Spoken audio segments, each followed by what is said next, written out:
without further delay, without further ado, first let me express my very sincere thanks. I want to start with a graceful note to the chairman, Adnan Noorani, the founder of Future Innovation Summit.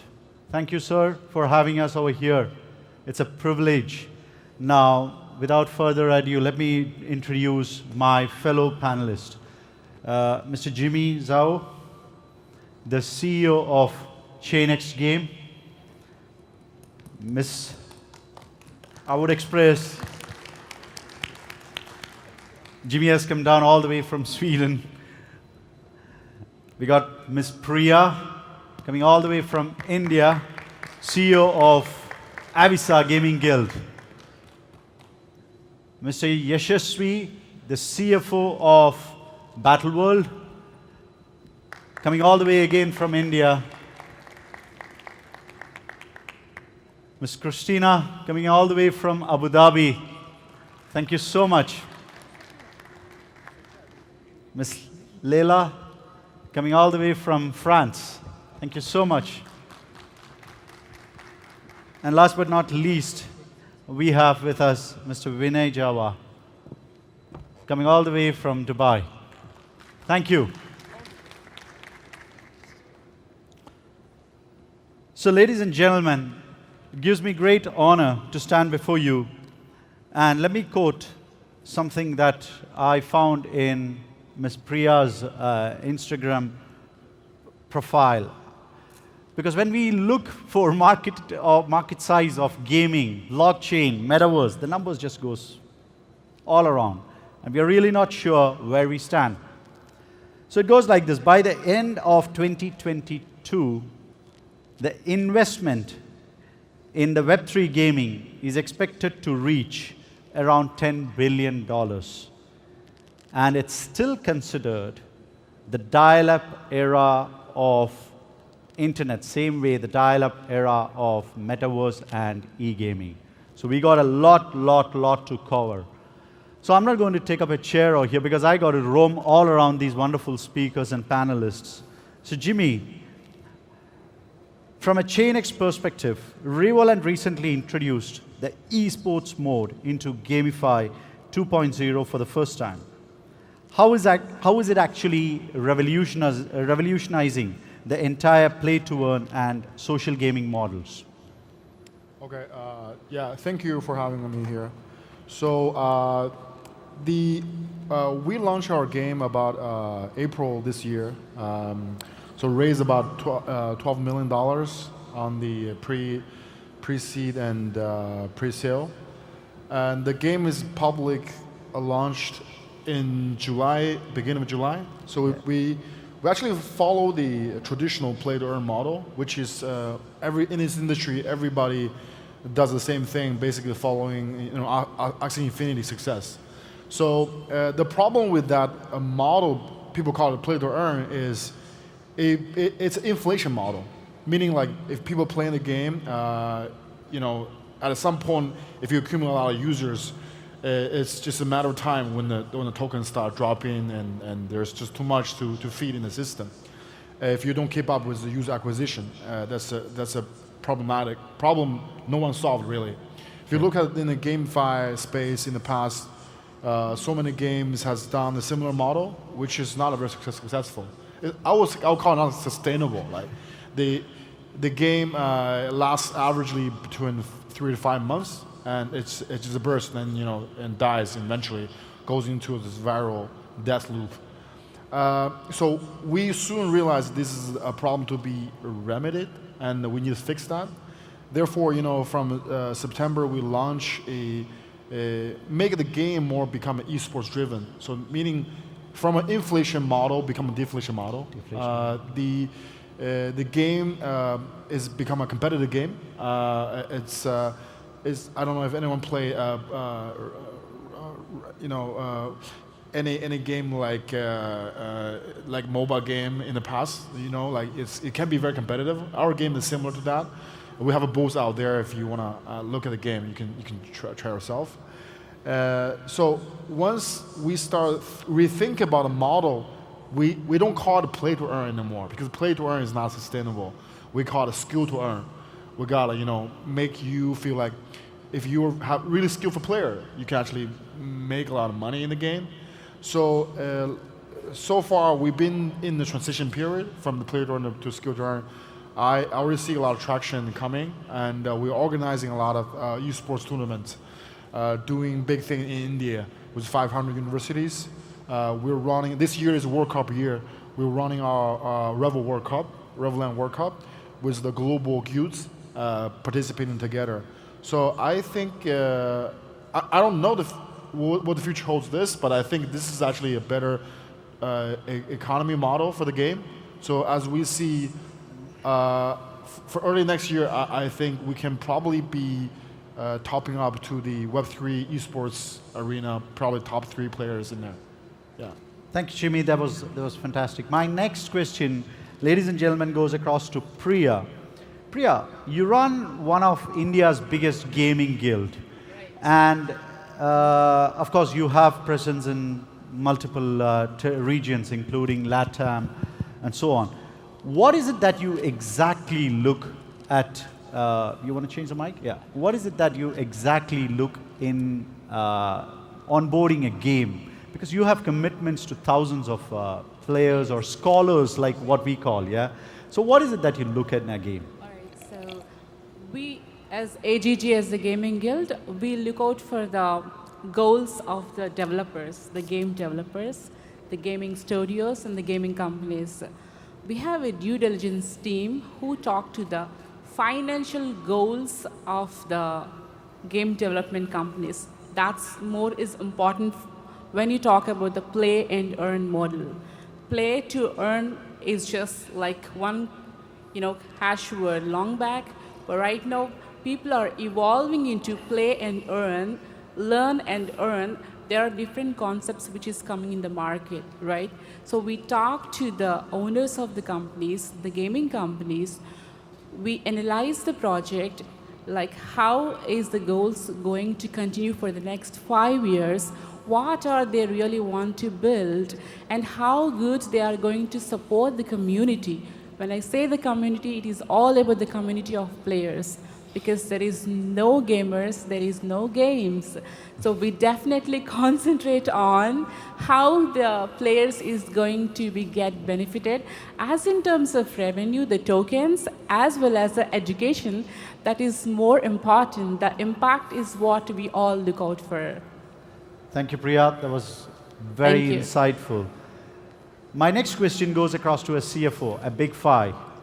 So, Yasaswy, you are the guy who's behind money. You look at the profitability side. So, how do you balance the community rewards and token pricing, which are equally essential for the growth of a game? So, most of the Web3 is based on the crypto tokens or the NFT structures, which is actually gives the ownership rights of a game to the players or the initial adopters of the game. So, not by just entertainment, having the entertainment of having the fun of playing the game, they still get to earn while playing the game. Actually, that's the entire concept of Web3 based gaming model. But in that aspect, as a Web3 game, basically, we need to, for encouraging the adoption, to bring in more players, we need to give rewards for them. So that's what is basically a marketing cost for any existing games or Web2 based games. So in a Web3 project, that accumulates into giving tokens as a rewards, this one, which are also act as a tradable items in open markets, actually, in exchanges. So finding a balance, exact inflation figures to understand the amount of tokens releasing into the open market, the amount of community you have, how much is exactly needed outside, is the essential for tokenomics in designing a project, actually. So if this is misplaced, actually, the initial adopters may be profitable, but the people who come in between, when the game grows in a larger stage, they actually end up in losses, and in the end of the stage, the game actually loses its sheen because people have lost money. Like the gaming guilds. That was an amazing insight. There we go. So my next question goes across to an ex-Google, ex-Meta, Here you are at Hub 71. Kristina, it's lovely to have you out over here. See, last week at the Games for Change Summit that we met at in Abu Dhabi, you announced partnership between Hub 71 and Abu Dhabi Gaming. See, what does that mean for gaming developers in the region? We got at least a couple of them over here. So what does it mean for them? Thank you so much for inviting me. It's such a pleasure to be on this panel. It's very exciting. So you're right. So for those who might not know, Hub 71 is supporting founders from all around the world, very talented founders of tech startups. So now, when we announced the partnership with Abu Dhabi Gaming, last week we basically shared that we're planning to create a program for game developers, for everyone who is developing the tech solutions for the gaming industry. So what does it mean for founders? It means that first, we as a Hub 71 are there to support founders. You know, we discuss a lot about the technologies, we discuss a lot about innovation, but at the end of the day, it's the people who are driving these technologies, right? It's their energy, it's their beliefs, it's their teams. So one thing is we are there to support founders, to build the ecosystem for them, the ecosystem which will help them to grow their business, to unlock challenges when the challenges they face with user acquisition, with registering the IP, with attaching NFT to their IPs. So we're basically one of our flagship programs, which is incentive program. We're gonna adopting the program to gaming, making sure that we have the right partners there to support gaming founders and everyone who is around in gaming industry. So then we basically want to put these gaming studios on steroids and help them to level up and help them to launch the game or launch the product they're developing. That's again an amazing amount of insights that have been shared. Thanks, Kristina. Thank you. Leila, congratulations on the GB Awards first, yeah? Thank you. I think you are the person who is on cloud 9 among us all. So can you throw more insights on the tokenomics model of Race Kingdom? What is it that gives you a passion, or how do you pitch this particular product and to your investors? Firstly, thank you very much for having me.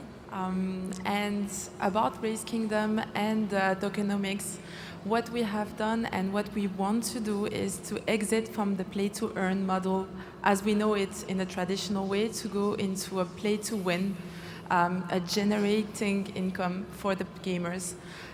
Basically, part of our tokenomics that is on the play-to-earn will be the 30%. 30% is the highest part of our tokenomics, and this is what will go into the play-to-earn, so into the rewards for the gamers.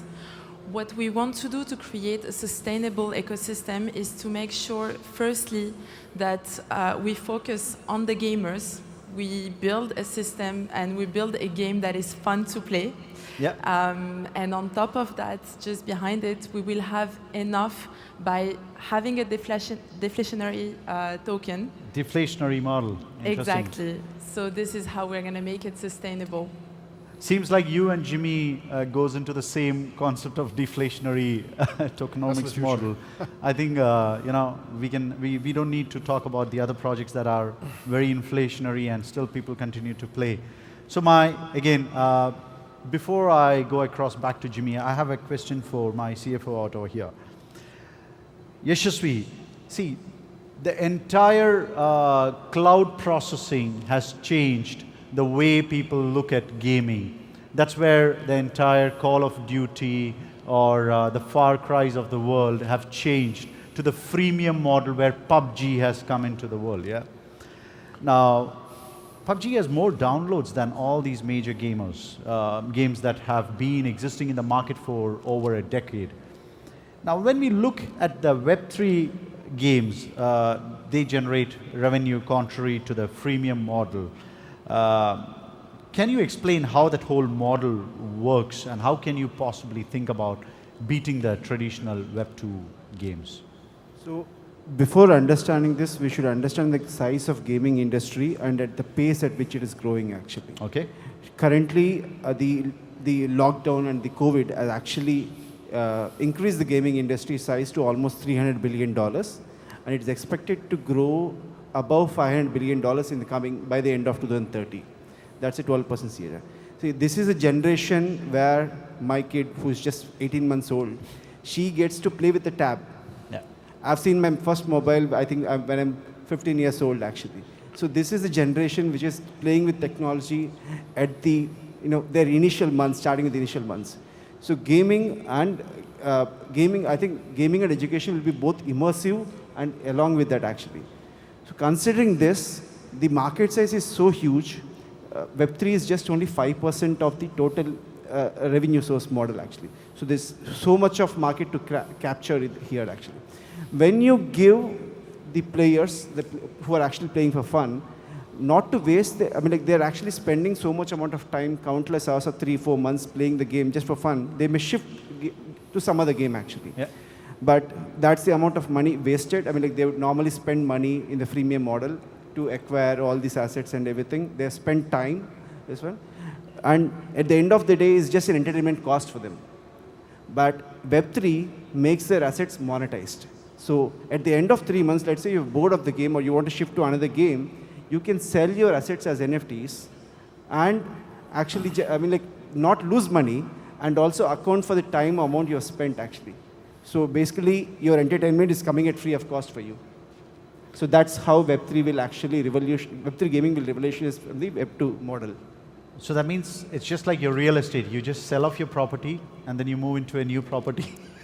So as a gamer, you basically are you're creating an asset for yourself. Wow, fantastic. You can find that in the marketplaces, NFT marketplaces. Yeah, there you go, the NFT. And but again, there's a whole lot of use case where, let's say, I got Leila, I got Jimmy, I got you, I got 3 gamers out over here, 3 gaming company. You can even come up with a single platform where you can swap the NFTs, maybe the pets, maybe the goodies, you can share it. See, guys, we are seeing a new revolution which we have not seen. If I had a Microsoft gentleman or a gentleman from Apple, they would be trying to talk about their technology. Yeah, but here we got people out in perfect peace and in perfect tranquility sitting for Web3 gaming. That's the culture of Web3, I have to admit it. Just to add, so that's what Metaverse is, right? Metaverse creates an interoperability between games. It's still evolving, it's this one, but once that's created, all games can be intermingled in a Metaverse.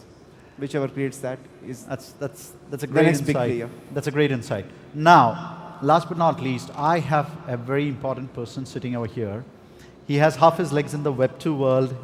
He has half his leg in the Web3. Or are you coming into Web3, my friend?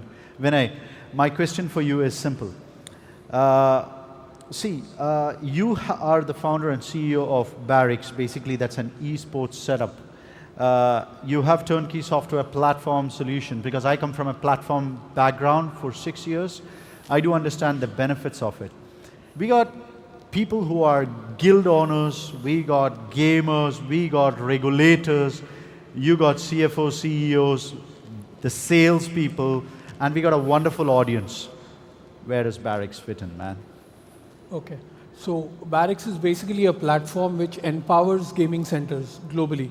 We are addressing gaming centers, helping them run their business in multiple continents today. So for a game owner, game company, game development company, we can get you to multiple geographies very fast. Because we are empowering gaming centers, we aim to grow to more than 1,000 gaming centers over the next 2 years. For that, Barrix is actually in the market looking for investment which can help us grow. So I can get you all to gaming centers, into the gaming centers, right in touch with gamers who you want to get in touch with. So because gamers have to come into these centers to play their games actually, we can help you set up a marketplace where the NFTs which the gamers can get on multiple different games can be listed on the marketplace, and they don't remain only to that particular geography. It can be made available to other geographies.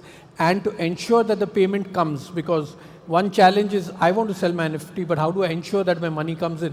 The game center owner can become like a broker house. So you basically hand over your NFT, and when you get your money, you actually give the NFT to the person who's buying it. So we are in turn even helping you secure the money for a gamer who wants to sell his NFT. And the biggest advantage is we are not only on the cloud, we also have a local solution for centers. So big size centers can have a local solution and plus be a part of the cloud. So we want to kind of reduce the horizons as much as we can for gamers. So you don't need to work only in your geography. You can work wherever you want through us. So it's a Web3. It's a Web3. Nice. Thank you so much. I think these guys are all going to take your business card before you leave this venue. Somebody has made some business. I think the sponsor team should go and meet this man and say he's... All right, Jimmy, my last question to you, sir. You made a brave choice to launch Revoland right at this bear market. How did that decision pan out? Well, the game was ready, so when we make this decision, because when we build our second game, we think the game is for general public, like not only Web3 users. We're targeting Web2 users because the game is very fun to play, not like any other that time when it launches, very competitive on the market. And there's definitely a lot of negative impact, when the market conditions are no good.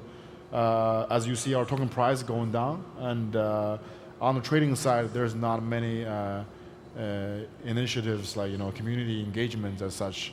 But I think we are, since we're bringing new adoptions to this, we're targeting like new players who probably have no much clue about Web3, bringing into this ecosystem.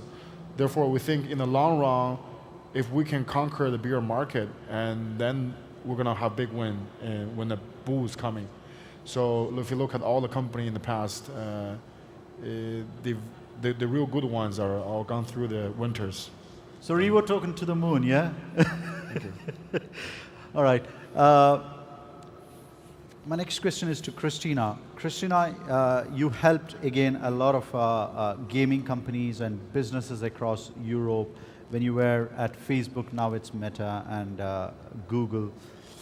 Now you're working for a product called I Choose Best. It is not a mobile game, we both know that, but it has some gaming components. Can you elaborate on that? Sure.